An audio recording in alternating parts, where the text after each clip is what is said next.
using her work as an illustration of my slides today. It doesn't necessarily relate directly to the content of the slides, I have to say, but it is perhaps a nice visual effort for you to become a bit more familiar with some young Myanmar artists rather than seeing endless pictures of places in other parts of the world. So that's why I'm doing it. Let's move on if we can. To just a bit of a broader introduction to me and why I'm talking about the things I'm talking about today. So I lumped in my title of this presentation lots of big things: social justice, peace, gender justice, and I'm drawing these ideas together because of they've been things that I've constantly encountered in my work over the last 10 to 15 years, really. So I started working in education and international development as a teacher trainer, and later consultant in early 2007. I lived in Tunisia for a time, in Chile for a time. I later moved to Myanmar, Thailand, Australia. And it's really that practice as a teacher and teacher trainer that informed my academic work. So that was my sort of first existence, so although I'm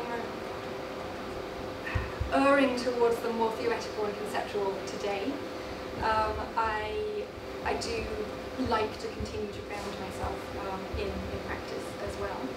I continue to work as a consultant for a number of international organisations. I've just finished a project with GIZ most recently. So that is a continuing strand of my research and of my professional work. But I'm also working more academically in research and theorising around issues of gender and peace and situations of conflict. So my PhD, which I finished a couple of years ago now, was around women's social movements in Myanmar and the relationships between education and notions of female citizenship, both through formal education and through non-formal education. So that inspires quite a bit of what I was talking about today. And that project in itself came from the work I was doing between 2009, quite early 2009, and 2013, when I was living in Yangon and in Thailand as well. And it's also part of my reason for thinking about this and trying to articulate this a little bit more clearly at the moment is because I'm working on a current book entitled Feminist Activism and Transnational Learning, which is again pulling together some of the work that I've been doing over the last few years in participation with colleagues of mine in Myanmar. So if we go to the next one. You'll see that was the book from my PhD, which also used the same drew on Chu Wen-ye's work for the cover of that book as well. So thank you very much to her for allowing me to do that.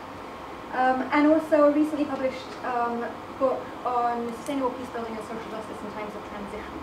Now I don't know if you're familiar with the work of the Research Consortium on Education and Peace Building, but that was a partnership with UNICEF between 2014 and 2016.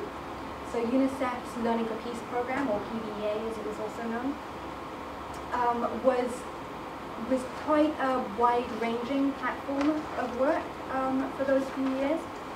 And the work we were doing in the Research Consortium, which included myself when I was based at the University of Amsterdam, and others at the University of Amsterdam, led by Lopes Cardozo, and colleagues at the University of Sussex and the University of Ulster as well. The work we were doing there was really exploring the connections between education and building peace in situations of conflict across 3 different layers. And so there has been this multi-scalar kind of dimension to my work over the last few years, which in this project particularly included a focus at the policy level, the level of teachers and teaching practice and teacher education, and the level of student and youth movements in non-formal as well as formal education.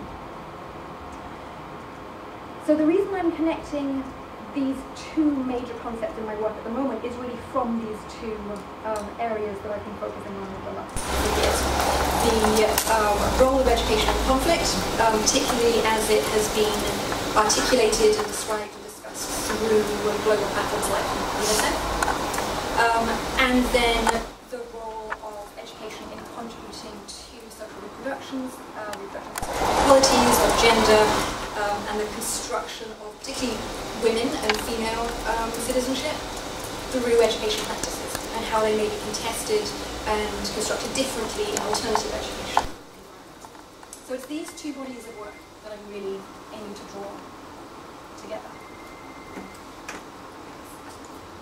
And in doing that, I'm posing myself some questions. And these are not research questions, these are just reflection questions. And these are the questions that I'm kind of ruminating on today, really, with your help. And those are, when we're talking about peace, what kind of peace are we talking about? What are we imagining when we use this term peace? What is being conceived of and envisaged through this word? And part of what leads me to questioning the different ways we might interpret these is drawing inspiration from my colleague at the University of Cambridge, Hilary Canning, and her work also with Wolfgang Dietrich in Innsbruck, and his theorization around many pieces, multiple expressions and mechanisms of peace, and how those can be very different across different spatial, temporal, cultural contexts. So, kind of coming back to what are we talking about? So, what are we talking about perhaps at an international level? What is what are we talking about at a community level? How are different and interact? In addition to that, I'm then thinking about what kind of social transformations might need to take place to move towards this peace that is being imagined. So whatever peace it is, how might we get there? And what could be the pathway that might help us move towards this imagined goal? Understanding that peace is probably never fully realized, it's not static, so it's never going to be obtained in any way, but it's always going to be a process that we're moving towards. But through what processes might we move towards it, and what kind of social transformations in particular might need to occur to move towards this kind of peace that is being imagined, however that is. And in that sense, I suppose I'm coming back to my more post-structural theoretical origins and drawing on Foucault's notions of how might things be different? How could we imagine a world differently? And how might we construct that world differently? How could things have been different as well? Once we've got a little bit of an understanding of that, then, and I don't claim to be offering you that today, that firm pathway, but just through the thinking process. My next question is then, well, who can help us get there? Who is contributing to these social transformations? And again, understanding that these will be different in different contexts. So, in a particular context, where might we be looking? Who is involved in contributing to building this kind of imagined peace and these social transformations or addressing social inequalities or injustices that are perceived to be needing to be transformed? So we've got the who and then we've got the where as the final complementary question. Where do these spaces of transformation occur?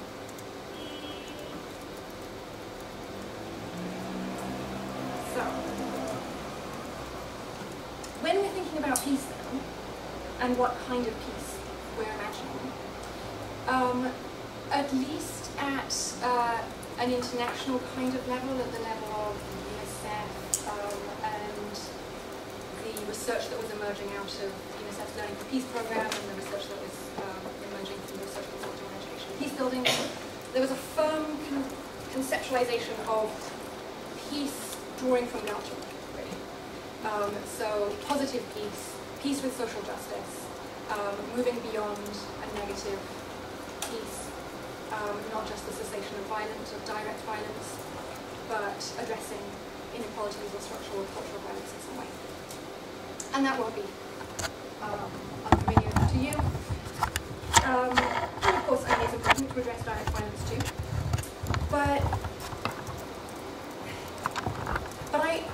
in my work with these kinds of discourses, I was wondering if this was enough, if this was quite capturing everything that we would really want to see, or everything that the people I was working with at the time would want to see.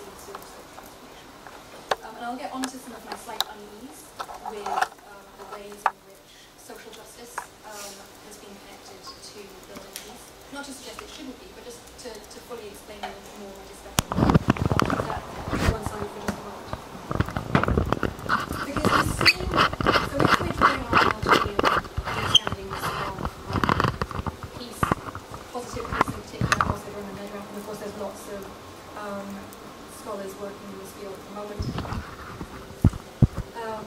including the colleagues I was working with in the research consortium, mediating, Lopes Cardozo and Maber.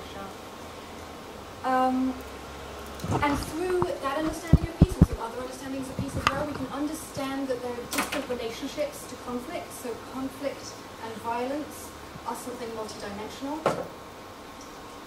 and that peace doesn't necessarily intersect with them as an exact opposite. So there's something complex going on in that relationship between education and how we understand conflict. Is it violence, or is it something other than that? Direct or indirect? How does it relate to inequality? Because that's a key dimension of social justice. You'll get a lot of rustling from my paper, sorry.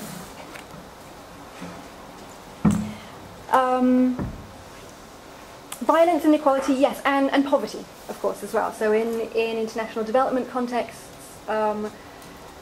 or discourses or frameworks, then addressing poverty is often prominent in the discourse as well. So we're thinking about multidimensional poverty, about multidimensional inequality, multidimensional violence, and how might peace interact with these. Now, education clearly plays a key role in addressing these dimensions, in building anything, in constructing a new notion. So we're also going to position education within these multiple terms, concepts that we're dealing with as well. And like I say, I'll come back to how I'm finding my way through these in just a minute. But one important thing to note perhaps is that when we're using the term education, we of course understand education to be broad and not just formal education or state education or primary or secondary education, but the whole education ensemble. And education to be political, and education to be non-formal. But yet, despite the fact that we do understand education that way, we still commonly actually defer back to education as formal state school. So we most commonly do revert to an image of schooling when we're using the term education. So although we know it's plural, I want to keep in mind that we need to continue to pluralize education. And again, hopefully we'll get to do that a little bit more.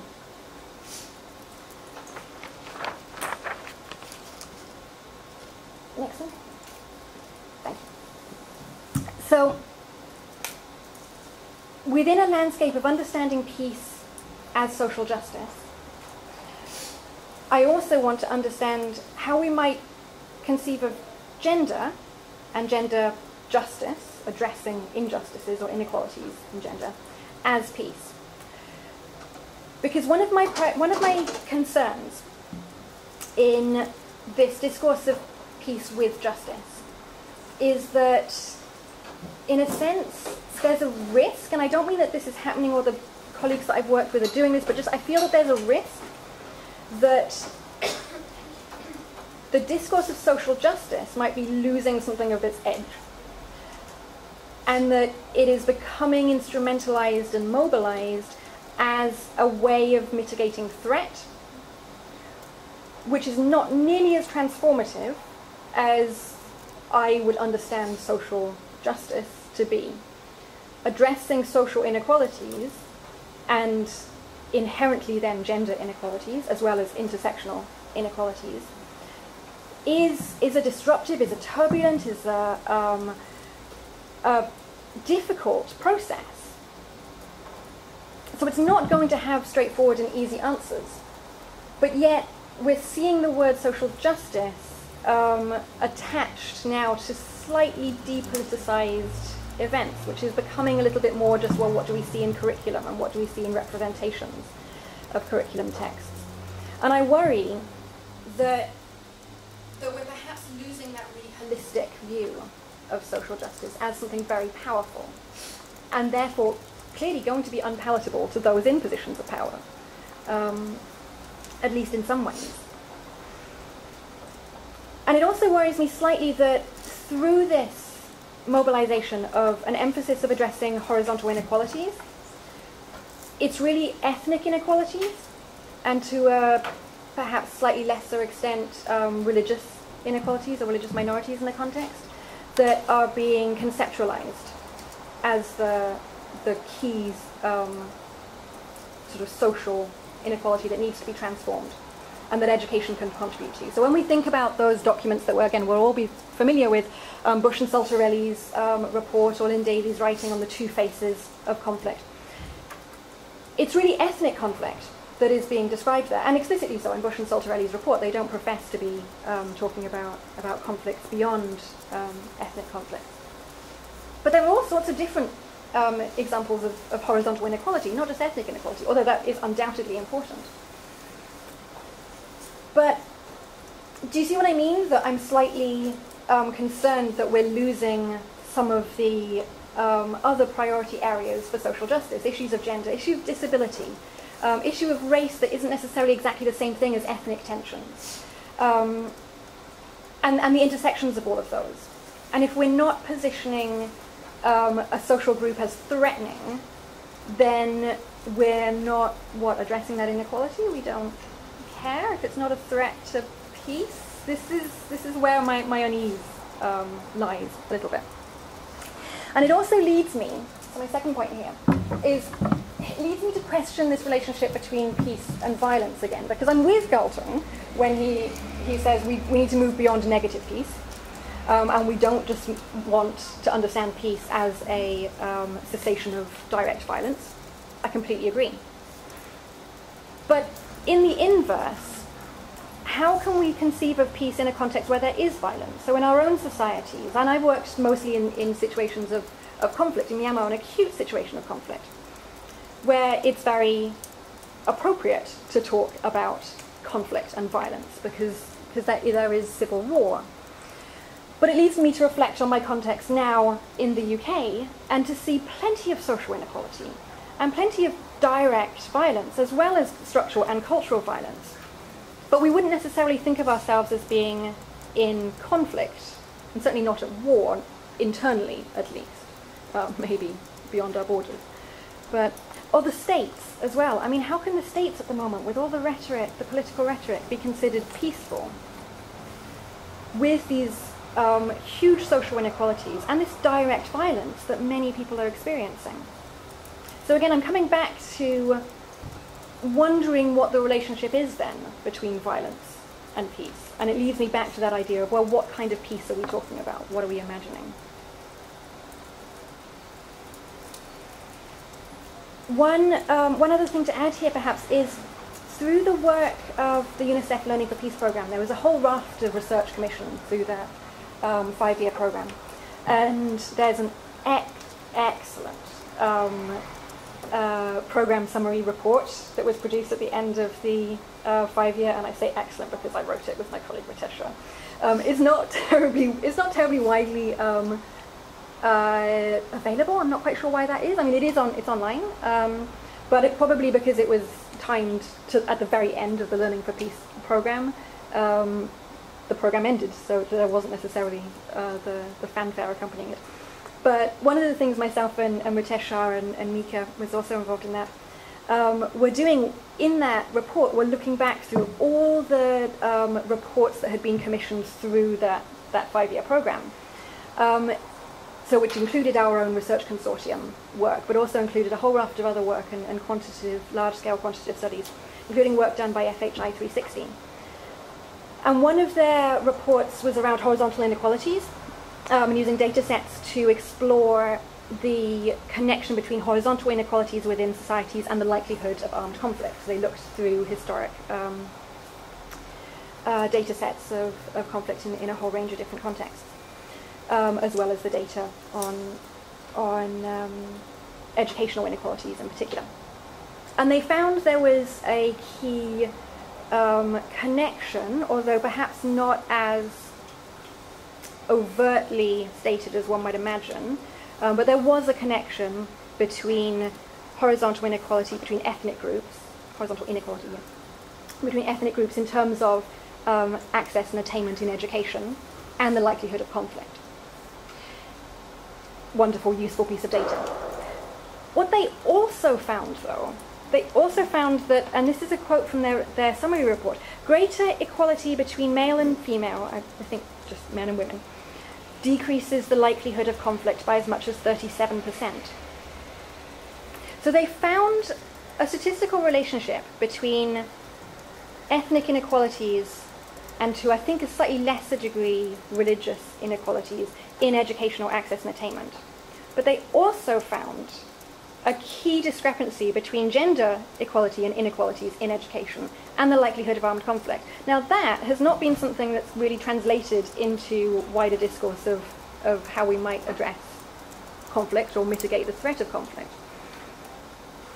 But that suggests to me, and I think they list other things as well, but it's really the ethnic tensions that have been given the focus, but it suggests that it's not just ethnic tensions that are important in a conflict scenario. It's inequalities across the board, and it's intersectional inequalities. So gender inequalities play a really key role here that we need to not forget. Okay. Next. I'm going to take a theoretical interlude here. So take a sip of water and adjust yourselves if you need to. Because that was introducing the questions. And then now I want to reflect a little bit on my own theoretical and conceptualizations in terms of the ways that it's helping me to understand this landscape a little bit more. It might not help you, I appreciate that. But I hope you'll accompany me on this journey nonetheless. I like to look at issues of space in my work, and particularly drawing on Deleuzean understandings of space in a really broad understanding of space, so not necessarily a place-space kind of sense, but notions of smooth and striation within space. So striation, in a Deleuzean sense, is hierarchical, it's delineated, it's lines, it's striations, it's grooves. So the idea of a striation is that it's quite fixed and quite clear in its hierarchies. And if you want to use an image to understand it, the first image that Deleuze offers, and he offers a number, but the first image I find is quite helpful, is that of woven fabric. So helpfully, Chouené has a picture where she used the longi, the skirt that women wear in Myanmar, which is typically woven on a loom. So that's a helpful visual for the idea of striation. And so Deleuze uses this image of the loom, of weaving a fabric. You start at the bottom, the fabric is delineated by the loom, the size is fixed, it's boundaried, it's got edges, and you start at the bottom and you weave up and you form a pattern as you go. The idea of striation is that it's highly prominent in nation states. So you have states which are delineated territories, and they're hierarchical in their organization and their structure. That is then contrasted to an alternative kind of space, which is seen as smooth. So a smooth space is something much more fluid and amorphous. And if you want to continue the fabric imagery, then felt would be the natural counterpoint to woven loom fabric. So felt is pressed together, made of lots of disparate elements that are pressed, and there's an element of violence in that. Pressed together in an order that is never going to quite look the same. The pattern isn't fixed or predetermined, and it's always going to come out a bit differently. And it's through these multiple points of contact that you get overlaps and pushings together of things that don't necessarily sit very easily side by side. So smoothing is, in its formation, already suggesting the idea of something a little bit turbulent, potentially a little bit traumatic, but also creating something new. And then the key thing in the imagery of felt is that it doesn't have those edges. You can keep adding to it and building it in different directions. Returning to if the state is then striated, then smoothing happens around the edges at the borders, but it also intercedes in the middle. And this is another key Deleuzean idea, is that these two spaces are not oppositional. There's not one over here and one there, but they do intercede and they intermix and they intermingle. That's where perhaps the image of fabric breaks down, because I don't know of any fabric that's both felt and woven, although perhaps quilting could incorporate that, I don't know. But still, there is essentially a dialogue between these two kinds of spaces, and they do undermine each other. So in processes of striation, there will be opportunities for smoothing to work its way in and intercede in there. And likewise, in a smooth space, there will be encroachment by striation.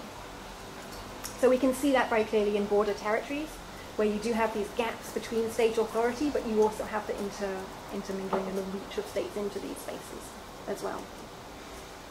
In educational terms, so Deleuze is reasonably widely used in educational contexts, and so there's a particular resonance with these ideas of spacing in education, because state schools are typically very striated spaces. They are state spaces, and they're sites of state reproduction and construction of citizenship ideals.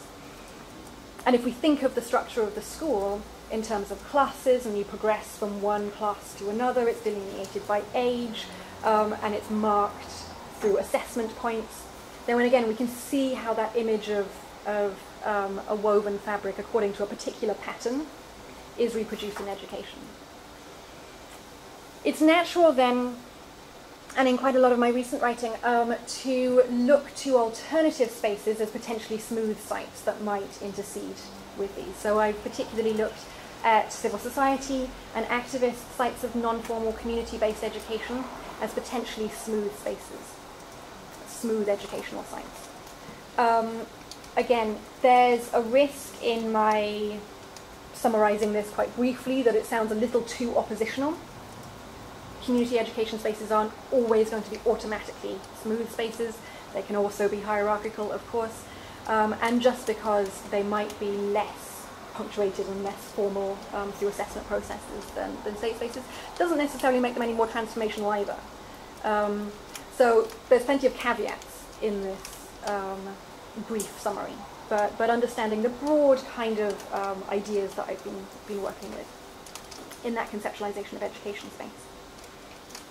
Likewise, in state schools, there's plenty of opportunities and moments of smoothing. It's not that they're completely boundaried, it's just that they don't necessarily have the space to result in substantial transformation. So you get teachers doing all sorts of activities in their classroom, individual teachers taking different initiatives, and there'll be moments of smoothing where hierarchies are disrupted throughout the school day. So these are not, again, oppositional, but taken as a whole, we can see a greater prominence of striation through the replication and reproduction, social reproduction in a state formal school site, as opposed to these more fluid and amorphous community education sites. There's one more on these same ideas, I think. Next one, yeah. Yeah. So I've used the idea of smoothing and striation in education, but it's not limited to education. So we see this kind of interaction, this kind of dynamic in multiple contexts in society. So I also mentioned across borders, that's one, looking at borderlands. But across, people have used it in architecture as well, and across different kinds of sites. Conflict, though, understanding peace and conflict in this, through this lens of space, is quite interesting, because conflict is a site of turbulence. So conflict is a product of smooth spaces. But it is also generated, smooth spaces generated through conflict, as well as the opposite. Deleuze calls this the war machine in typical Deleuzean unhelpful vocabulary. But the idea is that this is turbulent, it's disruptive, it's traumatic, but it can also be productive, and there's innovation that can occur through these processes. And this, to me, helps make sense of some of the contradictions that we see in situations of conflict, which it can be quite difficult to formulate language to articulate, because we need to recognize and acknowledge that experiences in situations of conflict are traumatic. Conflict is awful. And so when you work in conflict zones, and when you live in conflict zones, and you have family in conflict zones, that is not something to be glorified or idealized in any way. These are difficult, traumatic experiences, and painful. But there is also a sense of innovation. So to be able to put these two notions side by side without them competing for each other is what I find helpful in this idea of smoothing, rather than feeling pulled between a risk of glorifying situations of conflict through the social turbulence and the transformation that can potentially result in them. I think I'll leave that for the rest of it. One more thing to add to my theoretical interlude. Deleuze posits the figure of the nomad as the inhabitant of smooth space. Now again, I personally find this language a little bit unpalatable, but well, I haven't developed any better language yet. So the idea is that the nomad as mobile is experiences smooth space beyond this kind of fixed territorial, striated nation-state kind of identity. That's where I find Deleuze perhaps less helpful, and Rosi Braidotti much more helpful in conceptualizing nomadic subjectivity as a particular kind of embodied feminist subjectivity that is characteristic of our worlds. So we're not really just talking about movement here in a physical sense, but the idea that we have multiple points of contact, multiple experiences. We are in contact and pushed together with all sorts of different ideas through technology, through the movement of peoples that hasn't necessarily been ourselves moving, through all sorts of changing dynamics that enable us to experience lots of different things, just like the construction of felt, that we hadn't necessarily imagined or envisaged for our lives. And again, in Rosi Braidotti's understanding of this idea of nomadic subjectivity, not really nomads themselves, but that doesn't necessarily mean something idealized or elite. It could be jet set lifestyle, but it doesn't have to be. It might also be something much more traumatic. It might be forced displacement and movements. And again, this is where, in the contexts I've worked, in borderland communities, in refugee contexts, and so in my mind, I'm thinking particularly of the Myanmar-Thai border, where I spent time working.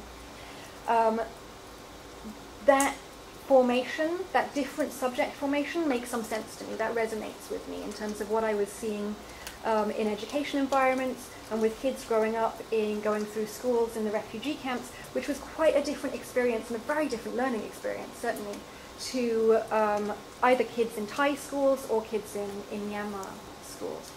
And one of the key differences was around those points of contact. So it might be international consultants or teachers that would go to those sites and spaces that weren't necessarily going to Thai state schools or going to Myanmar state schools. It was the curriculum that they were using. And again, this is where you can see elements of striation coming in. In one school, there were donated textbooks from quite a right-wing Christian American organization that had donated textbooks. So then this discourse was finding its way into this learning environment that, again, was quite other and distinctive from perhaps the state learning environments that were sort of sitting either side of these spaces. You've got things like NGO toolkits, teacher training manuals. I used to do women's empowerment training. These kinds of textbooks, toolkits, packages of material that are very distinct, different voices originating from very distinct contexts then again finding their way into these alternative learning environments and being placed side by side against each other, against the quite conservative American Christian textbook and a UN women's empowerment training manual, and then something printed from the internet, and then a discussion from a community setting. You've got lots of different points of contact and voices here mingling in this space.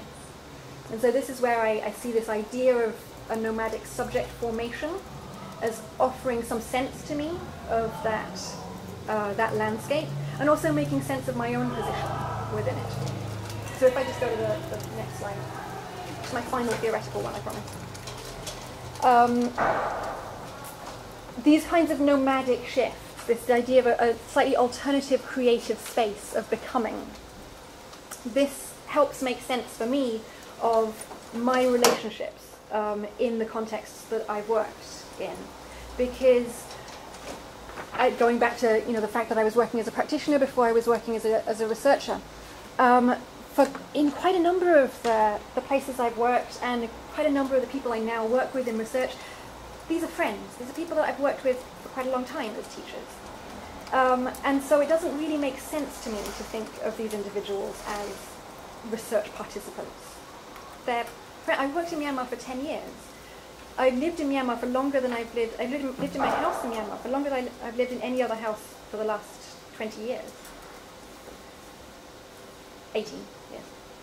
But, so it makes sense to me to think of these relationships, but I'm not Myanmar, and I wouldn't claim to speak for those women that I've worked with. But this kind of overlapping of identities and experiences, and the ways in which my discussions with these women might be affecting their practice, and their discussions with me certainly affect my practice and the way I write about my research. This helps make sense to me. So that's why I digress to that theoretical discussion, and I'll come back to the specifics now. How am I doing on time? Do you want me to shut up? Not yet? Okay. Oh. Yeah, go on to the next one. But I might skip through this a little bit more quickly so that I can... No, I will cover this. My final questions then were around who and where might sites of social transformation happen. For me, in the work and in the environments I was working in, it was women civil society leaders, so community-based groups, civil society organizations that took an explicit intention to address gender inequalities. So not necessarily, there were a whole variety of different community groups, there were a whole variety of different women's groups, but it was particularly with the groups I was in contact with and observing and talking to in their work around addressing gender inequalities that this was resonating with me particularly. And so it was within those groups that I situated my research, because I wanted to see what new transformations might be occurring. Not that they necessarily were, but what could be happening in these sites. And this is not radical.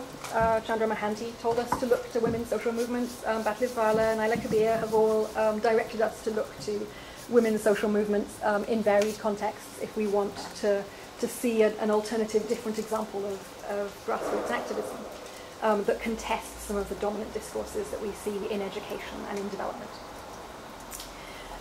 So I don't claim that this was a unique idea, but it certainly was very helpful to me in terms of thinking about the relationship between social transformation, gender transformations, transforming gender inequalities, and peace building.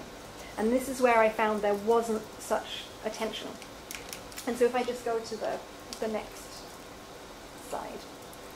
Because in the context of Myanmar specifically, and with this added dimension of a great deal of activist migration across particularly the border with Thailand, more so than the other borders in Myanmar, there's been a long 3 or 4 decades tradition of exile and movement across the borders in Thailand.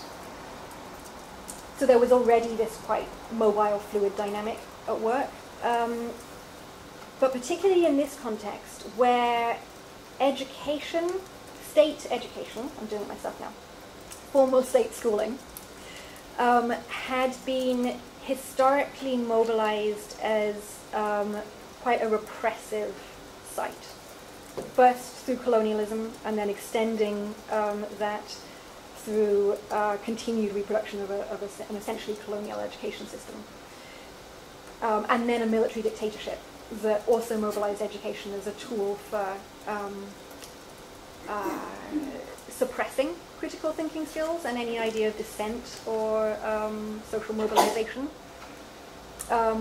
as sharing a really dominant singular idea of ethnic, linguistic, religious identity, promoted through policies of Burmanization quite strongly through schools. So in what I would see as a highly striated school system, because you've got very clear hierarchies and very little space for contestation, it was not necessarily very surprising then that in alternative sites there was a strong interaction in terms of resisting these notions through state schooling. So women's community organizations were particularly mobilized to contest educational discourses, more so than perhaps in other locations. And therefore these community education sites at post-secondary especially, that kind of 16-year-old age group, and then a few years subsequently, that was particularly a site of mobilization for women's community groups, where there was quite formal structures in terms of teaching going on, but around completely alternative topics to what you would find in the state school system. And very alternative models of female citizenship then emerging from those. And so to just the final slide, just to highlight what those were in this context. They were associated, oh actually it might be the next slide. Oh no, it is. Ooh. No, you're right, it's me that's there we go. Thank you. They were particularly associated, so these learning sites were particularly associated with contesting what was seen as problematic for female subjecthood within state schools.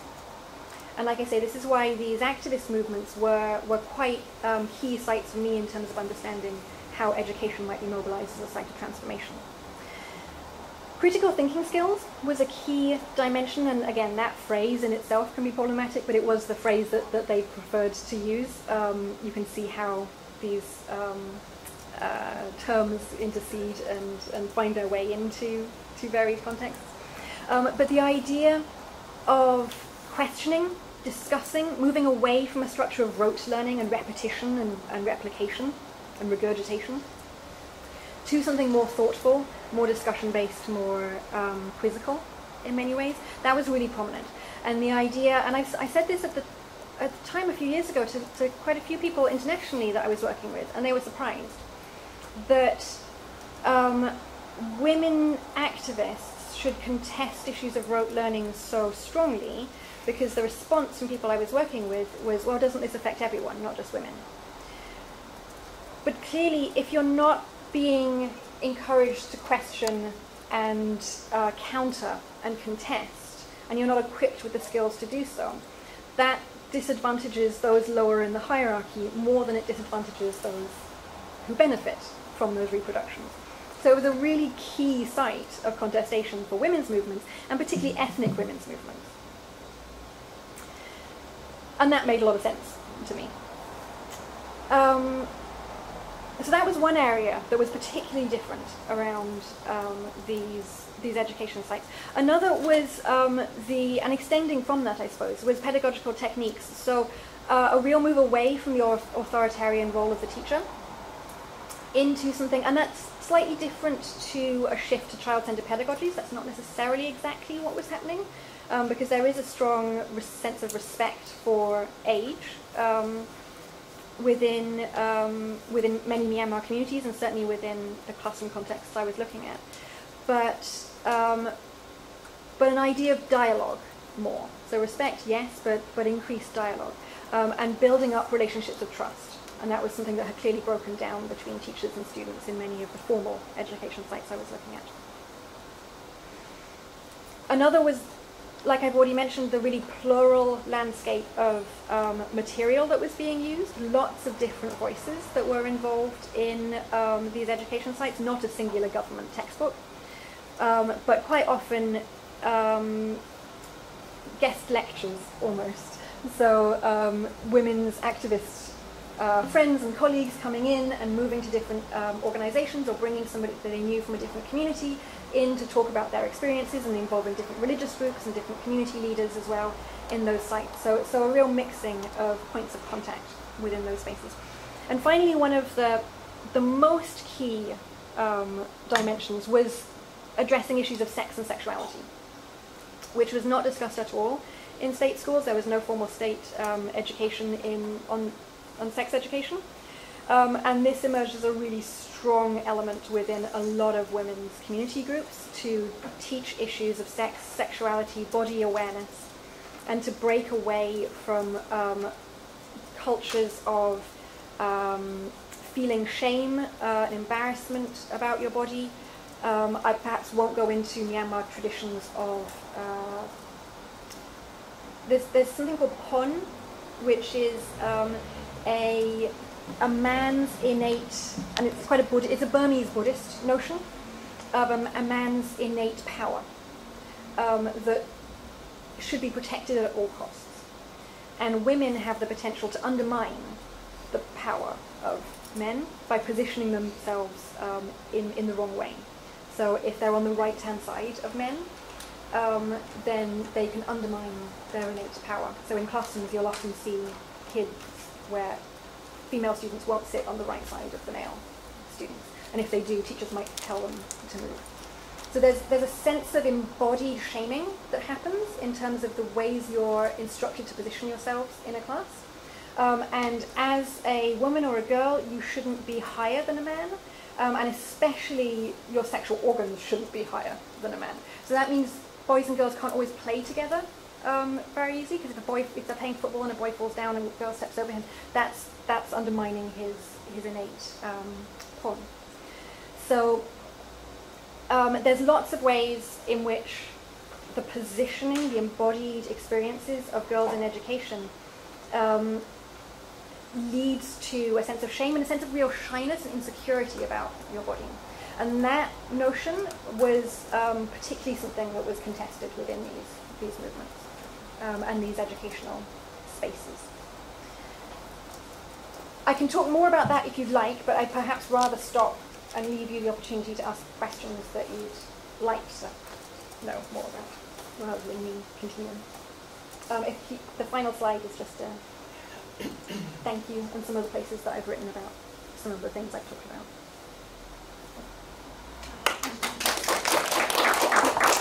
Do you have any questions for the audience?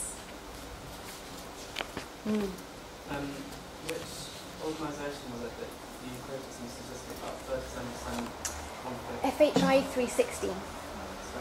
FHI 360. What does it stand for? Thank you. I should know that. But I can tell you the name of the report as well if you want, because I did write it down somewhere.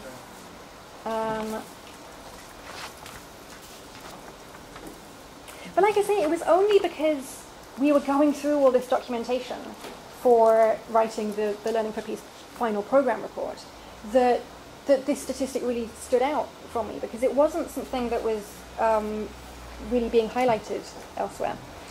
It was called, so the full report was produced in 2015, and it's called Does Horizontal Education Inequality Lead to Violent Conflict? A Global Analysis.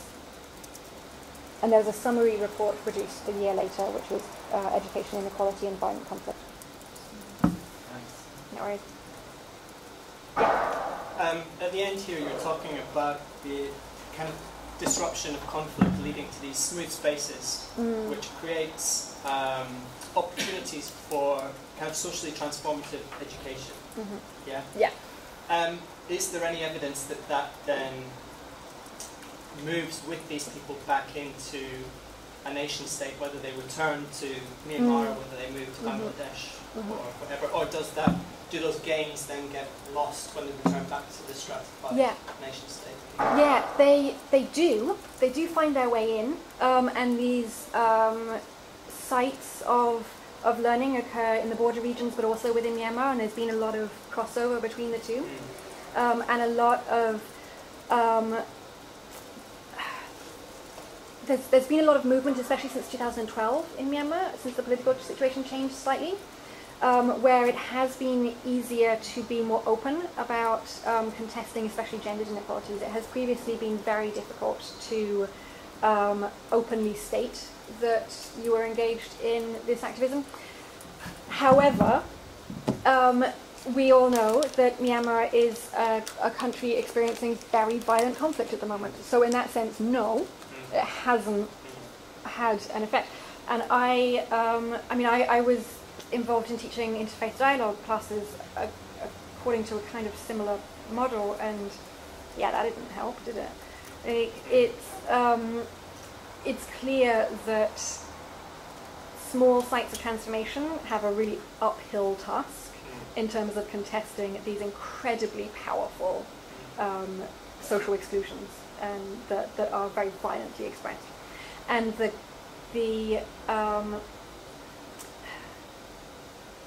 sort of, what's the right word that I'm looking for? Consequence of doing so for women activists is severe. So the backlash for contesting these inequalities can be incredibly severe. And women have faced new opposition that they didn't necessarily expect. And it's, again, this really painful, uneasy dynamic between smoothing and striation, and new striations kind of reasserting themselves. Prior to elections at the very end of 2010, there was a military dictatorship for over 50 years. There was a highly striated landscape, a huge amount of control exerted over all areas of life. When there was that slight political shift towards something like a democratic transition, it wasn't a democratic election, and it wasn't a democratic party that came into power in 2011.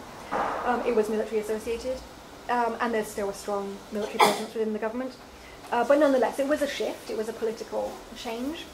But prior to that time, people had a clear opposition, they had a clear front. So activist movements tended to be quite united. Women's movements, civil society movements more broadly, democracy advocates, artists, monks, were all allies against, and different ethnic groups were generally speaking, perhaps less so in terms of women's activism, but found themselves allies against an authoritarian military government. Without that authoritarian military government, the sites of conflict and contention became much more plural. And one of the things that was expressed to me by some of the really key prominent women activists that I was working with in 2012 was finding themselves coming into conflict with monks, which was a painful experience. And this resurgence of a kind of highly nationalistic, quite extreme Buddhist rhetoric amongst some groups of monks, by no means all, but that suddenly finding yourself running up against Buddhism in its huge state power was something very uncomfortable for lots of activists. Uncomfortable for them in terms of their own social, cultural, religious identities, and provoking a huge amount of abuse and backlash, especially on social media, and direct violence as well. So no, these sites of contestation are difficult and painful, and not always successful. But I still think it's better to have them.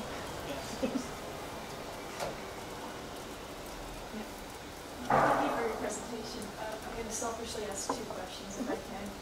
The first is, I heard correctly, I think you said that it was difficult was it the poor to contest group learning? And if so, I was wondering who was involved in these women's community groups? Was it like a mixture of different socioeconomic groups? That's my first question. Yeah. My second is, I'm just wondering if you said that they focused on critical thinking skills in these groups. Were you able to specifically link the skills to any social justice outcomes? Well, okay. What was the first question? Social class. Class is a really interesting one in this context, and this is, I think, why I find notions of nomadism helpful, because class was not, especially during the military dictatorship, was not very clearly delineated. So there are clear differences in experience between rural women in Myanmar and women living in the cities, between women earning a wage that they can support themselves on and women that aren't earning that. So clear socioeconomic differences, no doubt. And that does absolutely have an effect in terms of the kinds of activism that you might see in different communities. But for a lot of women, the position of the women activists or the women educators that were leading some of these community groups, many of whom wouldn't necessarily identify as activists. Some are quite high powered and prominent. Others wouldn't position themselves that way. But they wouldn't consider themselves elite, and in a sense, in Myanmar society, it would be wrong to position them as elite because there are elite women that are in quite a different social position, and they're often very affluent and maybe the wives of military officials, and they are involved in politics as well. And the women at the community groups would absolutely not see themselves that way. However, they were differently positioned to the women in the communities that they were serving. And that wasn't necessarily vastly different in terms of economic resources, but in terms of intellectual, cultural resources, linguistic resources. And like I say, that's where I think, to me, the idea of nomadism helps me understand why these women's experiences has led them to a slightly different subject formation, and to be able to speak with a slightly different voice, when they wouldn't necessarily see themselves as not the same as the women in their communities, but from an outside lens they are linguistically, culturally different. And the very fact that I'm speaking with them and not necessarily speaking with the women that are in their classes is that point of difference, that very point of difference. So it's not quite the same as social class, but it overlaps with it, definitely, and it sort of intermingles with it. And then issues of whose voices are heard, are again tied to status in society, which has a resonance with economic resources, no doubt, and certainly with issues of class. The second question, what was the second question? I'm just wondering, because you talked about how they're trying to use critical thinking skills. Yeah. Yeah, and with those, you said there was all the discussion and dialogue, and I wondered if that led to any specific outcomes. One of the things I found most interesting in one of the classes I was observing on the Thai side of the border was talking to the teacher beforehand. So I did a lot of time in observations and working. I used a technique. This is in one part of my research, not in other dimensions, but I used a technique called ethnographic discourse analysis, where I would analyze curriculum texts and material, but I would also sit in on the classes and talk with the teachers using the material about why they taught certain parts and why they didn't, and what they omitted and what they supplemented, and why and how they felt about it. And in one of those classes, I was talking to the teacher beforehand, and she was saying, yes, knowledge. My research question in that project was around empowerment, and how were women understanding empowerment and translating empowerment in these alternative learning environments. And she was saying empowerment is knowledge. It's all about the knowledge that they have. And I was like, yeah, okay. And then I observed the class, and it was very specific knowledge. And I would talk to the students afterwards, and a young woman from Dewey would say, I want to understand the impact of the deep sea port on gender relations in my community. I want to know what is involved in mining to expand the depth of the port. What does that involve? Who's going to come and do that? And it was very technical knowledge that she wanted to know. And then she wanted to discuss with others, well, what would that mean? How might that affect? so there's going to be a lot of workers coming in. Where are they coming from? What kind of communities? Is it our men that are going to be employed to do this? Is it men from outside that are going to be employed? What kind of language are they going to speak? Is this going to result in more violence? Is there going to be more sex work in my community? These were all the questions that she wanted to discuss with people in her class who weren't all from Dawei. They were from different parts of the country as well, and of Thailand as well. And so it was that aspect of discussion that was formulated by specific points of contestation that was empowering in that context. So I'm not quite sure that it answers your question around critical thinking skills, but it's an example of the kind of very specific knowledge that was mobilized in these groups. And because it was always vastly different, it's quite hard to make generalizations about it. But that was the key commonality, perhaps, in these classes, is that what was useful and mobilizing, incentivizing to people at that moment was quite different to people at a different moment in a different context. No worries. Any other questions? I think we will. We're about at time, aren't we? In that case, we'd just like to say another massive thank you to Liz for coming all the way to speak to us tonight, and for a very, very interesting and thought-provoking presentation. I don't think I'm going to sleep tonight mulling over all the ideas, but yeah, thank you. Thank you for having me.